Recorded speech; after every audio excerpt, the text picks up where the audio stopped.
turun.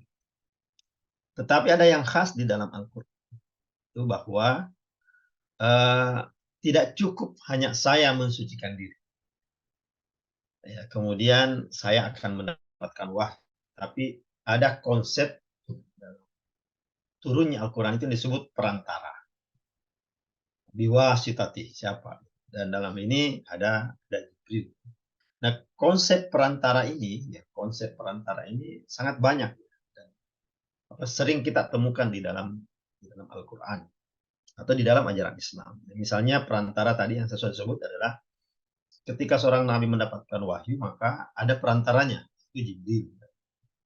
Seperti ada perantara antara realitas ketuhanan di satu sisi, kemudian realitas kemanusiaan di sisi yang lain. Di tengahnya ada realitas kemalaikatan, kayak gitu.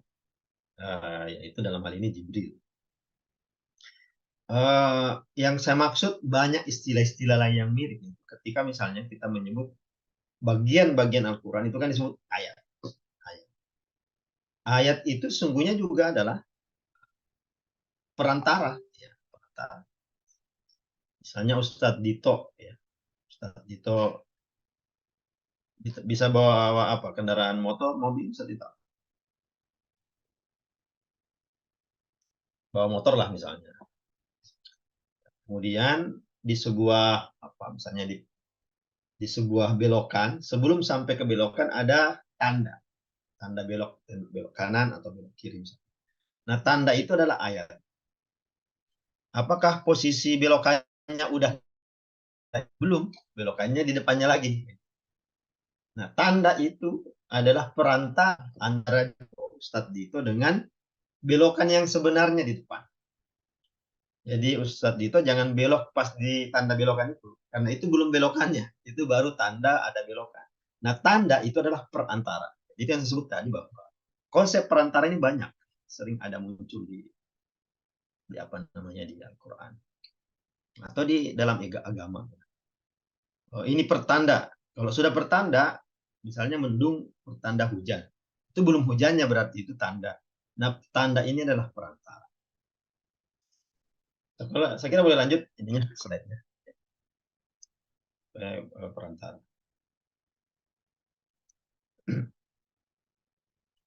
Memang akan muncul pertanyaan tentang konsep perantara ini, khususnya dalam hal turunnya Al-Quran. Karena akan timbul pertanyaan seperti ini, dan saya nggak tahu, nanti kita bisa diskusikan. Kenapa harus ada perantara? Kenapa dalam hal Al-Quran itu harus ada? Maksud saya seperti ini. Kenapa harus ada Jibril yang perantara? Kalau dari segi kekuatan spiritual, ya kan ada beberapa riwayat yang menyebutkan bahwa Rasulullah punya kekuatan spiritual. Bahkan melampaui Jibril sendiri, peristiwa Isra Mi'raj itu membuktikan itu. Ada tahap di mana malaikat Jibril tidak bisa lanjut dan Rasulullah bisa lanjut. Artinya kalau urusannya ke apa namanya tingkat spiritualitas, sesungguhnya apa Rasulullah tidak membutuhkan perantara. Lanjut ya, apa namanya slide-nya. Oh, habis ya. Oke, saya ada beberapa hal yang belum disampaikan. Jadi kalau Al-Quran itu apa namanya membutuhkan perantara bagi turunnya hadis apa namanya turunnya Al-Quran itu butuh perantara dalam hal ini. Maka jangan-jangan Jibril itu posisinya sebenarnya bukan perantara, tetapi justru penjaga kesucian. Jadi posisi Jibril itu untuk menjaga kesucian Al-Quran itu sendiri. Al-Qurannya ada di mana, kemudian akan di Lauh Al-Mahfuz. Apa arti Al-Mahfuz, Ustaz itu? Mahfuz yang dijaga. Ya dijaga. Apa yang dijaga? Kesuciannya. Kesuciannya dari intervensi siapapun. Sepertinya dalam hal ini posisi Al-Quran itu dijaga dari intervensi selain termasuk manusia. Karena itu harus ada perantaranya, itu Jibril tadi.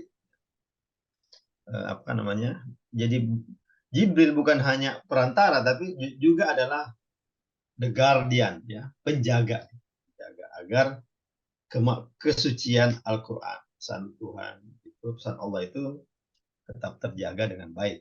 Karena itu disebut Lauhul Mahfuz. Yang terakhir yang saya sampaikan adalah bahwa kita, teman-teman yang pernah belajar ulumul Quran, maka akan tahu misalnya bahwa posisi ulumul Quran itu bisa saja sesungguhnya merupakan apa namanya, perantara, ya, atau penjaga, penjaga bagi kesucian. Kenapa saya sebut sebagai penjaga kesucian? Ya karena ulumul Quran itu ada aturan-aturan untuk menafsirkan. Nah, kenapa perlu aturan untuk menafsirkan? Ulumul Quran itu kan berisi aturan-aturan untuk menafsirkan. Kenapa perlu? Ya, dikhawatirkan muncul penafsiran yang salah. Kenapa? Memang kenapa kalau muncul penafsiran yang keliru? Penafsiran yang keliru itu dianggap mencemari kesucian Al-Quran. Karena itu perlu ada cara.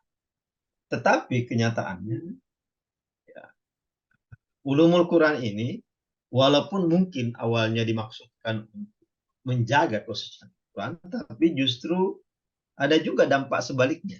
Apa dampak sebaliknya ketika ulumul Quran hadir? Justru banyak orang yang kemudian mempelajari,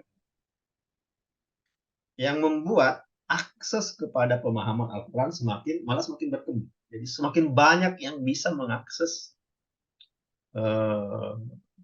Al-Quran ya lewat ulumul Quran. Banyak orang yang bisa, oh, menurut saya begini, menurut saya begitu. Akhirnya kan ulumul Quran berfungsi bukan hanya menjaga kesucian Al-Quran, tapi justru membuat banyak yang terlibat di dalam penafsiran Al-Quran. Dan apabila banyak, nah ini problem. Problemnya adalah justru kesucian Al-Quran semakin terancam. Kenapa terancam? Karena kalau dengan adanya ulumul Quran, kemudian banyak yang membaca ulumul Quran dan banyak yang merasa punya modal memahami Al-Quran, maka banyak orang yang terlibat di dalam penafsiran. Dan semakin banyak orang yang terlibat dalam penafsiran, maka akan semakin besar kemungkinan ada orang-orang yang tidak terjaga, orang-orang yang tidak mahfuz tadi, itu kemudian terlibat dalam penafsiran. Dengan demikian penafsiran Al-Quran menjadi apa namanya, tidak terjaga lagi, banyak yang kesana. Apalagi Al-Quran dalam Islam itu kan tidak dipahami ada sekelompok khusus yang hanya mereka yang bisa memahami Al-Quran, atau hanya mereka yang bisa memahami atau boleh memahami dan mampu memahami kitab suci, atau bisa dan mampu menjelaskan tentang agama. Kalau di dalam agama lain, misalnya Kristen, dalam agama Kristen itu tidak semua orang bisa bicara. Ya. Biasanya pertanyaan-pertanyaan tentang agama itu akan hanya dijawab oleh para petinggi-petingginya saja. Dan orang-orang biasanya itu tidak. Ya wajar misalnya kalau bilang, saya nggak bisa, saya nggak tahu, tanya saja ke pendeta. Pada dalam Islam kan jarang. Oh, tentu itu akan menjawab sendiri. Benar-benar berasa, ya kan, apa namanya, berkata bahwa tanya ke Kiai A, atau tanya ke ulama A, tanya ke guru B, dan seterusnya. Oke, yang terakhir yang ingin saya sampaikan adalah di saat sekarang ini keterbukaan, ya, ilmu-ilmu, terutama juga ilmu Quran, itu kemudian membuka banyak akses bagi siapapun untuk bisa memahami Quran. Mungkin kita bisa mendiskusikan apakah ini sesuatu yang menguntungkan bagi penjagaan kesucian Al-Quran, atau justru sesuatu yang merugikan bagi upaya untuk menjaga kesucian Al-Quran. Saya kira itu dari saya sebagai apa namanya bahan untuk ngobrol, diskusi. Saya kembalikan kepada pembawa acara. Baik, terima kasih kepada Bapak Abdul Muid atas materinya.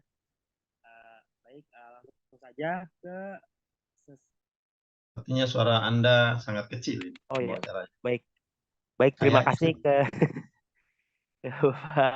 Pak Abdul Muid materinya.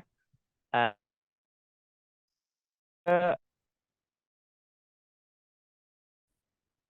yang sifatnya interaktif.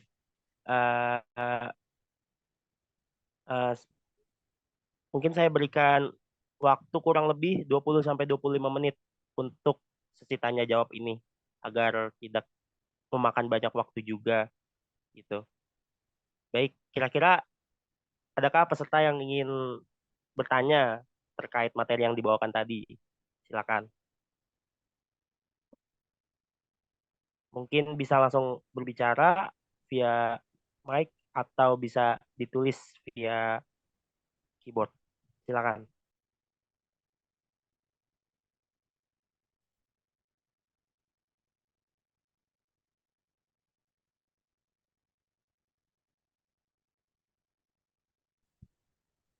Kedengaran, Zat?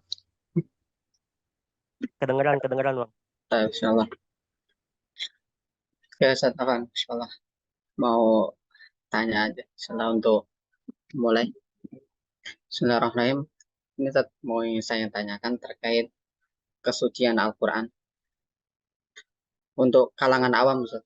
Untuk kalangan awam, Zat, yang kita pahami untuk berkontribusi ataupun istilahnya mencari pahala di antara Al-Quran itu kan dengan apa adanya sekarang, yaitu Al-Quran dan tarjamah. Apakah ya yang dilakukan orang-orang awam saat ini yang mereka pahami Al-Quran dengan tarjamah itu juga mencemari kesucian Al-Quran, ataupun juga mereka diantara ingin memahami Al-Quran, ya istilahnya ini kan Al-Quran milik, terutama milik orang Islam gitu. Saya ingin dekat dengan Al-Quran, ya saya sudah tilawah, tapi saya ingin juga memahami. Dengan keterbatasan waktu saya mengikuti kajian tafsir ataupun perkuliahan ilmu Al-Quran, di sini ada Al-Quran, kemudian ada terjemahnya, mungkin kalimat-kalimat yang pas untuk disampaikan, ya mungkin kan di antara Al-Quran ada yang muhkam, mutasyabih, yang macam-macam itu. Tapi yang saya pahami, yang mereka katakan yang saya pahami dengan ini, dan itu juga nggak nyeleweng. Bagaimana menurut pandangan Ustaz gitu?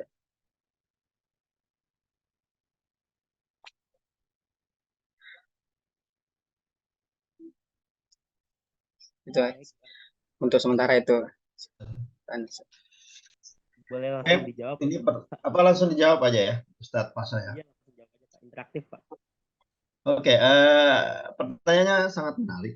Dalam hal ini saya ingin mengatakan bahwa ada yang unik ya dari Al-Quran, dan mungkin saya mengatakan mungkin karena saya tidak punya studi yang cukup terhadap kitab suci agama lain, cuma selayang pandang saja.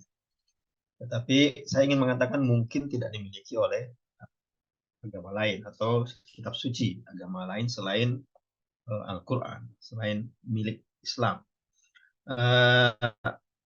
Jadi tidak apa namanya, penerjemahan itu pertama ya. Penerjemahan adalah suatu hal yang tidak bisa lagi ditawar. Jadi sudah menjadi wajib. Pada waktu Al-Quran pertama turun, waktu itu misalnya masih di Mekah, masih di Madinah misalnya, kepentingan atau urgensi untuk menerjemahkan Al-Quran kan tidak ada. Karena orang Arab semua umat Islamnya. Jadi mereka ya, walaupun dalam riwayat ada kata-kata tertentu yang kadang orang Arab atau sahabat Nabi sendiri bingung